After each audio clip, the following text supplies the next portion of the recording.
Welcome my channel Jesus Marvel Ministries Bible Study.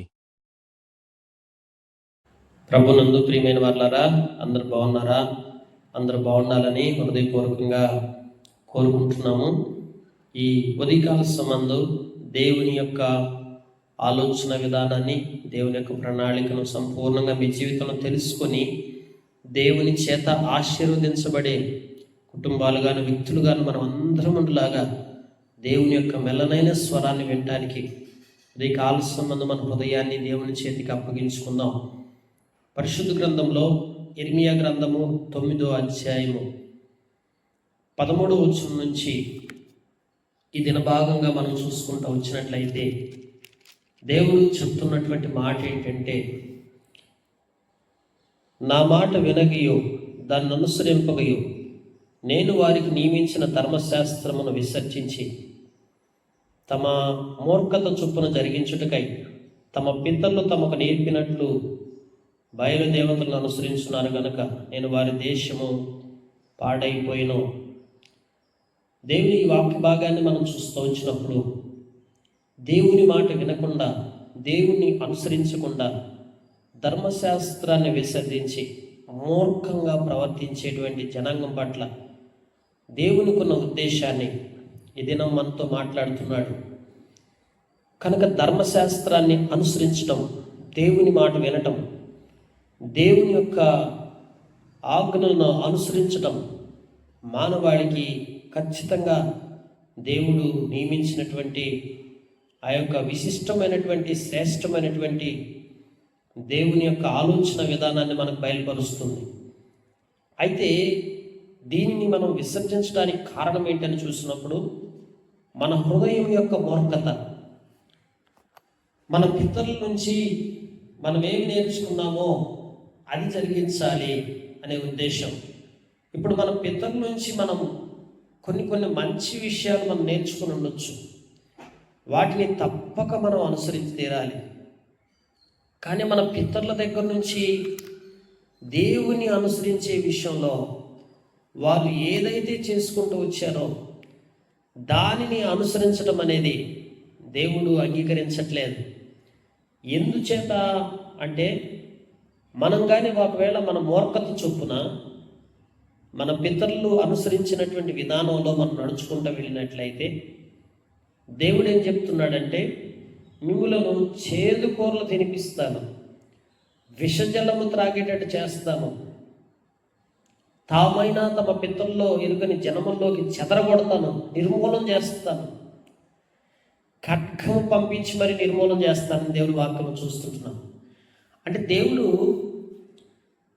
ఉన్నతమైనటువంటి ప్రణాళికతో నేను భూమి మీదకి పంపించి ఆ మూర్ఖంగా వ్యవహరించడానికి కాదండి, అంటే మూర్ఖత కలిగి నడుచుకోవడానికి ఆ దేవుడు నిన్ను ఏర్పరచుకున్నది. ఈరోజున చాలామంది మూర్ఖంగా మాట్లాడుతుంటారు, మూర్ఖంగా ఆలోచిస్తారు, మూర్ఖంగా చెప్తుంటారు. ఏదైనా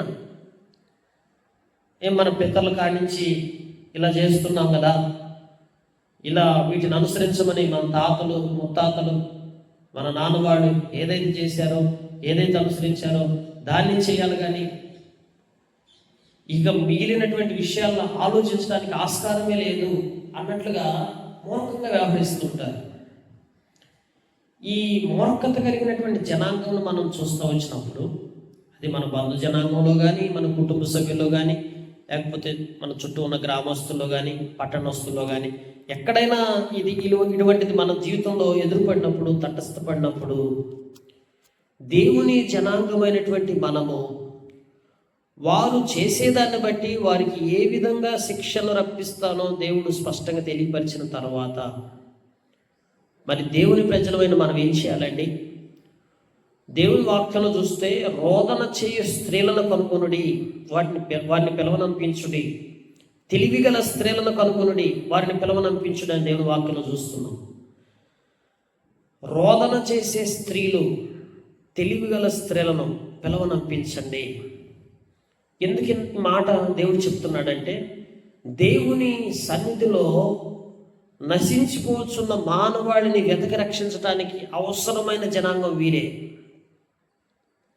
సహజంగా పురుషులను, కన్నీరు గార్చే పురుషులను, రోధించే పురుషులను పిలవమని చెప్పట్లేదు, కానీ స్త్రీలను పిలవమంటున్నాడు. అలాగని చెప్పి పురుషులు ఆ బాధ్యతను నిర్వర్తించుకోవాల్సిన అవసరం లేదని కాదు, అందరికీ బాధ్యత ఉంది. మన కన్నులు కన్నీళ్లు విడుచున్నట్లుగా, మన కన్నురెప్పల నుండి నీళ్లు వలుకున్నట్లుగా వారు త్వరపడి మనకు రోదన ధ్వని చేయవలెను. రోదన ధ్వని చేయటం నేర్చుకోవాలి. ఎందుకంటే నిజంగా ఈరోజు నీవు రక్షించబడి ఉన్నావు. నీవు రక్షించబడినటువంటి నీవు నీ జీవితంలో పితరుల నుంచి పారంపర్య ఆచారంగా వస్తున్నటువంటి ఆచారాలను, పద్ధతులను, అలాగే పారంపర్యపరంగా వస్తున్నటువంటి వాటిని అనుసరించేటువంటి తీరును విడిచిపెట్టేసి సృష్టికర్త అయిన దేవుణ్ణి తెలుసుకున్నావు. ఇలాగ నువ్వు తెలుసుకోవడానికి కారణం ఏంటి? నువ్వు తెలియగలవాడువనో, జ్ఞానము గలవాడువనో, లేకపోతే నీ క్రియలు మంచివనో, నీ ఆలోచన విధానం బాగుందనో దేవుణ్ణి నువ్వు తెలుసుకునేటువంటి ఆ స్థితిని నీకు కల్పించలేదు. కేవలము దేవుడు తన కృపను నీపై కుమ్మరింపజేసి ఉచితముగా నీకు రక్షణ ఇచ్చున్నాడు. నిన్ను ఆత్మీయంగా తన కుమారుడుగా, తన కుమార్తెగా నేను ఎన్నుకుంటా వచ్చున్నాడు. అయితే ఇక్కడ పరిశుద్ధ గ్రంథంలో మనం దేవుని వాక్యాన్ని పరిశీలన చూస్తున్నప్పుడు సియోనులో రోదనతో వినపడుచున్నది, స్త్రీలారా యెహోవా మాట వినుడి, మీరు చెవియొగ్గి ఆయన నోటి మాట ఆలకించుడి, మీ కుమార్తెలకు రోదనయు చేయ నేర్పించుడి, ఒకరినొకరు అంగలార్పు విద్య నేర్పుడి.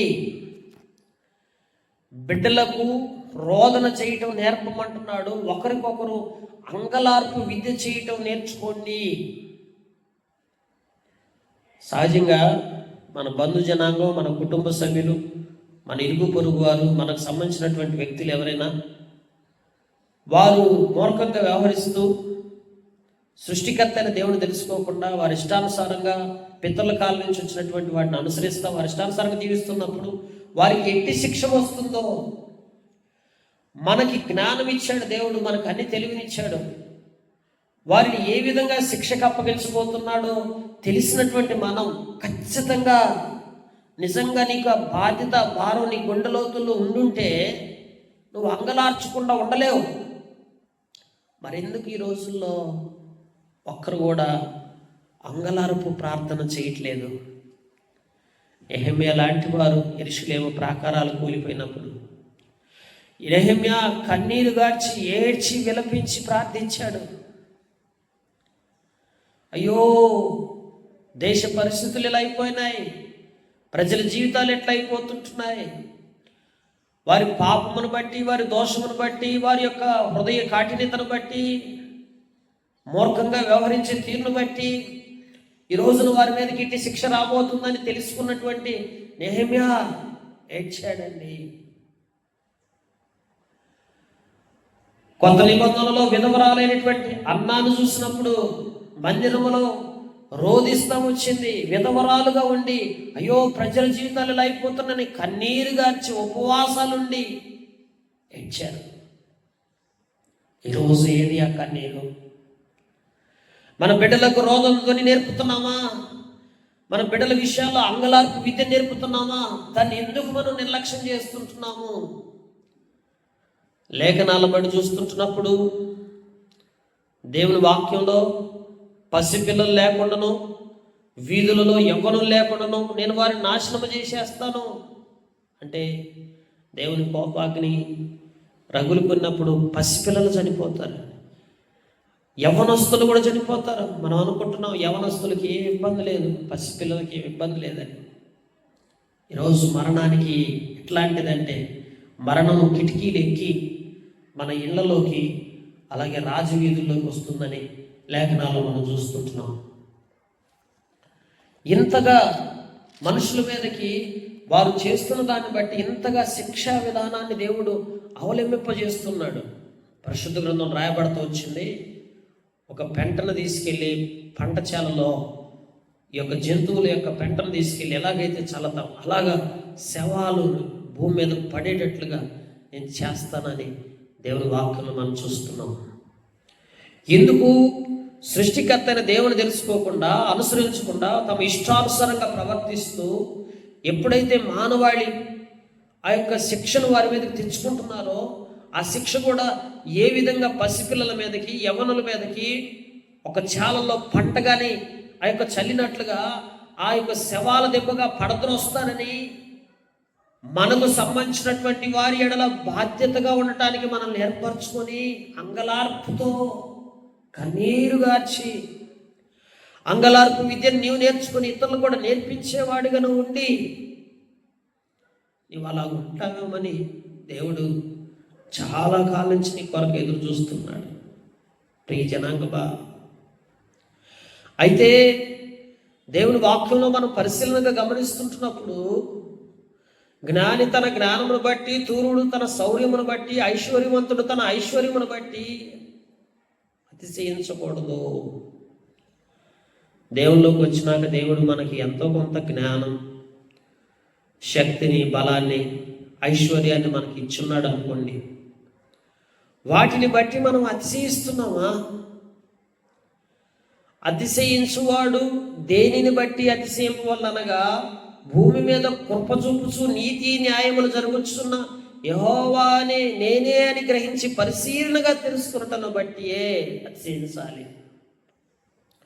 దేవుడు యెహోవాయే అని పరిశీలనగా తెలుసుకున్నటాన్ని బట్టి, తన కృప చొప్పున నీతి న్యాయాలు జరిగిస్తున్నటువంటి సృష్టికర్త అయిన దేవుని పరిశీలనగా తెలుసుకున్నటాన్ని బట్టి అతిశయించాలి తప్ప ఎందుకు అతిశయిస్తుంటున్నాము? ఈ దినములలో దేవుడు నమ్ముకున్న తర్వాత మనకి దేవుడు ఐశ్వర్యాన్ని ఇస్తే, మనకి జ్ఞానాన్ని ఇస్తే, మనకు శౌర్యాన్ని ఇస్తే, దానిని బట్టి మనం అతిశయిస్తూ ఇతర మనుషుల ఎడల అతిశయాన్ని ఏమాత్రం మనం కనబరిచిన మనం దేవునికి సరిపోయిన వారం కాదు.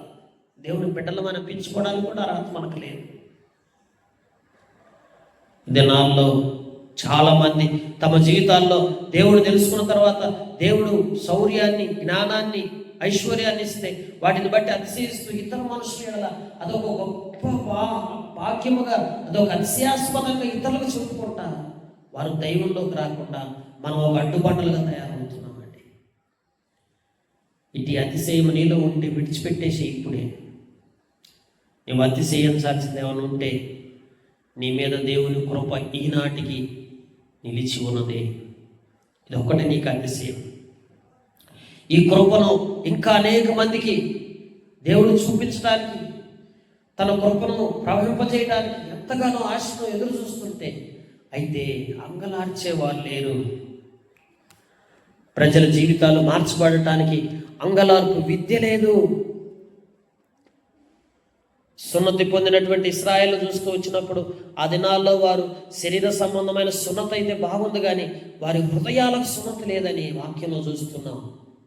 ఈ రోజున నీ జీవితంలో నీవు హృదయం సున్నతి చేయబడిన వ్యక్తిగా మార్చబడ్డావా? ఎలాగా బాధ్యత లేకుండా ఉంటున్నావు?